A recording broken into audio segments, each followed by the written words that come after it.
ما عندي لا ربيع لا والو، جيت كنصايبو هنايا كنقي ربيع وغادي نغسلو نخليه يتسقطر. انا الربيع كنفضل انني نغسلو ونخليه ليله كامله، عاد ديك الساعه نقيه، ولكن جات الامور مدروكه. بديت بالحاجه السهله، اول حاجه رديتها للبربه تسلق حيت غندير سلطه حتى هي. هنايا كنبارطاجي معكم الكروفيت اللي كنستعمل انا في البسطيله وكيجي زوين، هو هذا كيجي اللون ديالو بحال كري وكيكونوا الحبات كبار. هاد الباكيه هادي كتهز 2 كيلو، كتجي مكونجلي فيها الكروفيت. الا ما خفت نكذب الكيلو داير شي 90 درهم، حيت الحوت راجلي كيتقدا ما عارفاش الاثمنه بالضبط.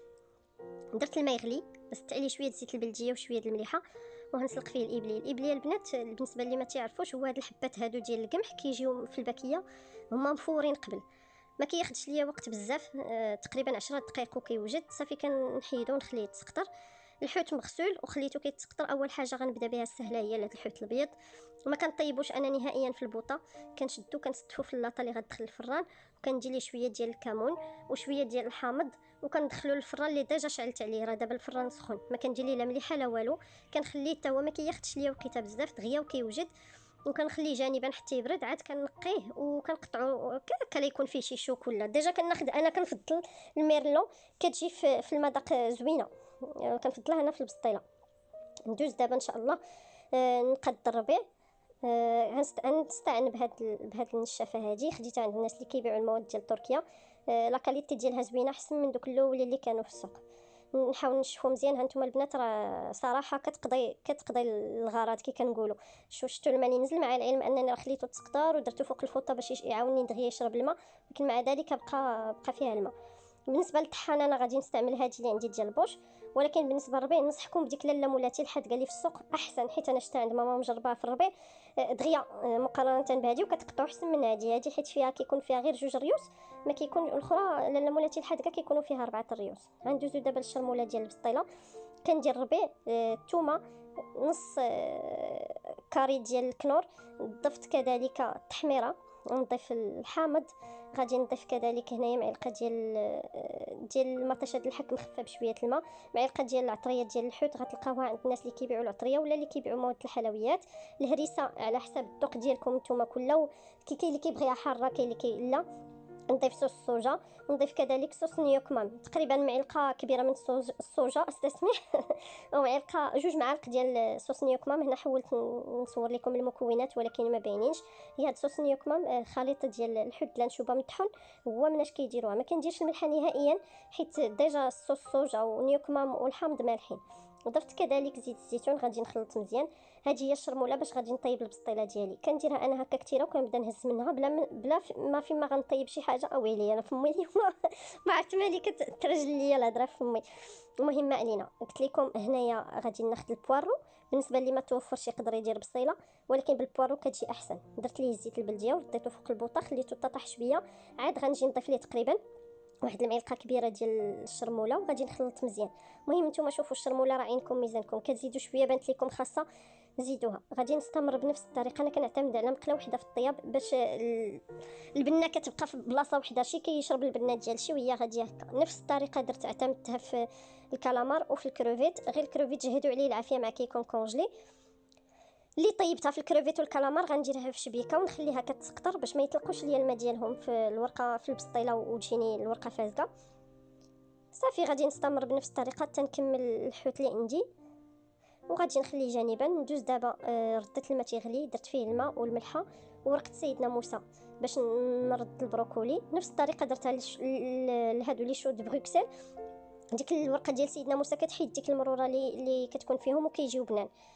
نفس المقله عاود خديت درت لي شامبينيون البيضين، لي شامبينيون الكحلين من بعد ما رطبتهم في الماء سخون وغسلتهم مزيان حيت هما كيجيو يابسين وكيكونوا عامرين بالرمله، يعني ضروري تغسلوا مزيان. درتهم في مقيله، زدت لهم زيت البلديه ومعلقه كبيره ديال الشرموله وخلطت الخليط مزيان حتى نسجموا مع بعضياتهم. من بعد ضفت لهم البوارو اللي ديجا طيبنا قبل. غادي نبدا نضيف هنا الشعريه الصينيه تدريجيا وانا تنخلط باش ما تجينيش عاود البسطيله ديالي كلها عامره غير بالشعريه. المهم نتوما عينكم ميزانكم، خلطوا وشوفوا الحشوه كيفاش جاتكم الشعريه مازال قليله زيدوا شويه.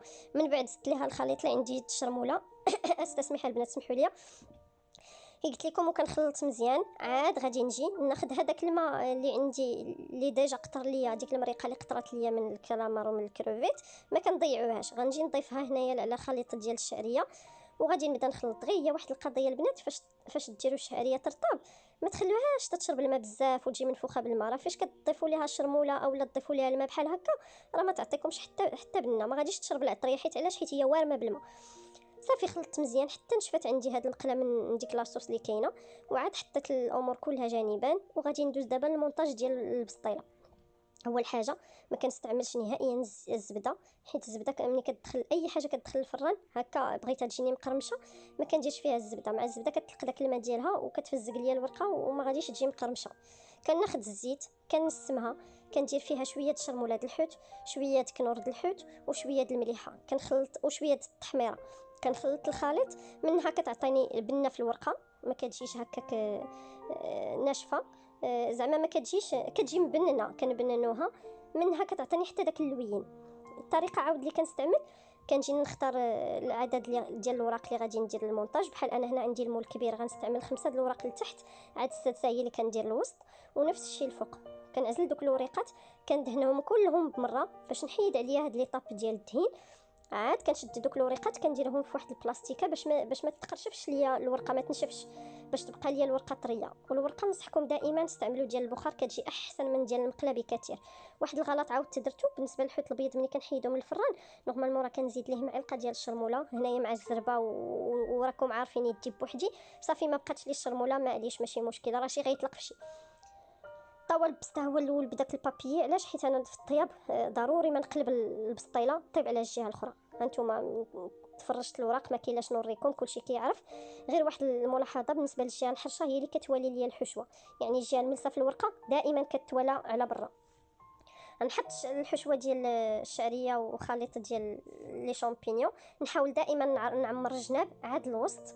وعاد ديك الساعه غادي ندير هنايا الخليط ديال واحد الميلونج ديال الفرماج. انا كان هنايا درت الايدام والموتزاريلا، هاد الجوج صراحه تعجبوني في البسطيله، وهذه هي البنات ضروريه. تبعوا هاد الطريقه اللي كندير في البسطيله وردوا عليا الخبر. الغلط اللي كيديروا الاكثريه هاد التفريشه هذه ديال الفرماج كيخلوها هي الاخرى كتلصق الفرماج كيلصق كله في الورقه، ما كتجيش البسطيله معلكه. يمكن ملي كديروها هكا الوسط كتجي احسن. من بعد غادي ندوز عاد غندير الحوت الابيض، عاد تابعوا الكالامار، عاد الكروفيت.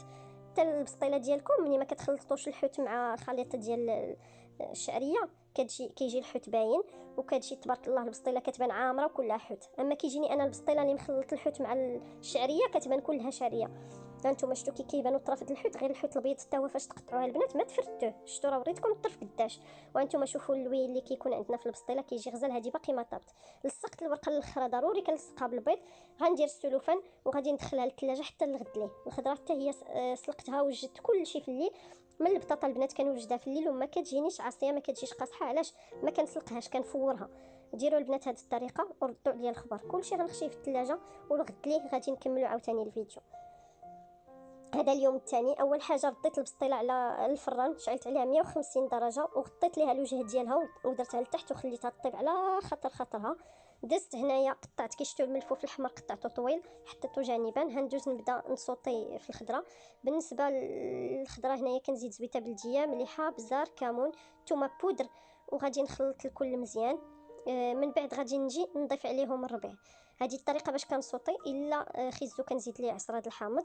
والباربه بطبيعه الحال ما كنصوطيهاش، كندير ليها مليحه، بزار، كندير ما كنضيفش ليها الثومه، كندير فيها الحامض وزبيته بلديه والربيع. هاد الحوايج اللي كندير ليها كتجي بنينه. نهار تجربوا هاد الطريقه البنات غتستغناو نهائيا على الخضره مع المايونيز. رديت هنايا الدجاج البلدي اللي كنت جبت قبل في الليل باش يطلق، رديته يطيب في الطويجين. وغادي ندوز هنايا المونتاج ديال لا سالاد اللي غندير الاولى هي هذه لافوكا. درت الجبن، الفرماج الاحمر، السوريمي، المايس، الطون، ولافوكا مقطعه طريفات. وغادي نخلط المسائل كامله. بالنسبه للصوص اللي غادي نستعمل هنايا درت الميلونج ديال البيرلي خضر مع المايونيز، خلطتهم مزيان وضفت عليهم عصيره ديال الحامض. غادي نضيف لاصوص الخليط اللي عندي وغادي نعمرهم في دوك الانصاف ديال لافوكا اللي ديجا خويت. هي نورمالمون هاد الوصفه انا اكثريه كنديرها مع الكروفيت كتجي احسن، ولكن بما انني انا الكروفيت ديجا كاين في البسطيله ديال الحوت داكشي علاش درت الطون. بالنسبه للبلا اللي استعملت هنايا هادوك ديال ايكيا، داك الذهبي الطويل. من بعد غنبارطاجيه معكم، راكم عارفين يجيب بوحدي، يعني ما بقاش ليا الوقت باش نوريكم داكشي بلي ديتاي. فرشته بالخص، هنايا درت الخص الخضر لتحت والاحمر، ودرت هذاك البلانيت ديكيا اللي عنده رجليه داك الذهبي، هو فاش غادي ندير الخليط الابلي. هنايا هذا نعمر بهم الاناناس، درت تفاح، اناناس، درت الزبيب، درت الكركاع، درت المشماش يابس قطعتهم، وغادي نجي ضفت لهم هنايا الصوص ديال الكوكتيل. اشنو درت فيها؟ صوص كوكتيل هي خليط ما بين المايونيز والكيتشوب، وضفت لها انا واحد الاضافه هي عصير الحامض، كيعطيها واحد البنه احسن وكيهرس لينا داك الجهد ديال المايونيز. جيت عمرت بها انصاف ديال الاناناس وحطيتهم، ومن الفوق درت حبيبات ديال الكركاع وديال الزبيب ناشفين، ما فيهمش الخليط ديال لاصوص باش هكا كيبانوا، لان لاصوص خطاتهم. كتجي هاد السلطه غزاله، كتجي منعشه، ولا سلطه كلشي عندنا مالح، كلشي صوتيناه، هذه كتجي حلوه، كتجي بنينه بزاف. الا جربتوها ما باقيش غتستغناو عليها نهائيا. بالنسبه للكرومب اولا الملفوف، نهار تجربوه مع هذيك لاصوص ديال المايونيز والبيرلي خضر، او لا ماشي بالضروره بيرلي خضر، المهم جبن. انا كيعجبني بيرلي، كيجي فيها صراحه زوين. جربتها بجبلي، جربتها بشحال من حاجه، بيرلي عطا واحد البنه زوينه. نهار تجربوها تولي معتمده عندكم، لان داك الملفوف هو صحي، ولكن اللي كيقلعوا لينا هي ديك المروره ديالو. هذيك لاصوص كتعطي واحد البنه زوينه. ابلي زدت ليه زويته بلديه مليحه بزار، والاضافات اللي غنضيف المايونيز والكيتشوب فقط، ما غنضيفش عليه حاجه اخرى، لان الدجاج غنحطو مع الخضره دونك ما كاينلاش. تقدروا تضيفوا ليه السوريمي، الفرماج مسوا محكوك اولا مربعات، تقدروا تضيفوا ليه خيزو محكوك، الخيار، مطيشه اللي عجبكم. انا هادشي اللي غنضيف ليه فقط. ولاصوص غادي نضيف ليه اكيد لاصوص، هو نورمالمون كيجي مع المايونيز، ولكن الا درتو هاد لاصوص اللي ديجا قلت لكم ديال خليط المايونيز والبيرلي وعصير الحامض، كتجي احسن، كتهرسوا داك الجهد ديال المايونيز وكتجي حتى بنينه. غادي نخلط داك الطون والمايس والابلي هو الاول ناشفين، عاد غنضيف لهم ديك لاصوص وغادي نخلط مزيان. ملي ما كتخلطوش الطون والمايس مع الابلي ناشف، ملي كتجيو تضيفوا لاصوص كتجمع لكم هذيك الحشوه اولا داكشي اللي الخليط اللي زدنا في واحد البلاصه، يعني ما كيتوزعش فيها كامل. من بعد غادي راه شفتو قبل البلا اللي كنت حاطه فاش غنديرها، غنجي نديرها في داك البلا الفوقاني باش تشد ليا الشكل ديال الاطار. ها هو نتوما شفتوا البنات، راه كنت مفرشه هنايا الخص الاحمر، وزينتها بعواد السوريمي وداك البيض ديال السمان لتحت. ها هي لا سالاد كيفاش حطيتها، كتجي غزاله هاد لا سالاد، شهوه منها. ديجا فيها خليط تقريبا ديال الخضر اللي كاينه كامله، الباربه، خيزو، بطاطا، درت لي شو د بروكسل، درت هنايا ما قلت لكمش بالنسبه لي شو د بروكسل، راه نفس حتى هي صوتيتهم هما، والبروكولي مليحه، وبزار والثومه والربيع نفس الطريقه. هنايا البسطيله زينتها بالفرماج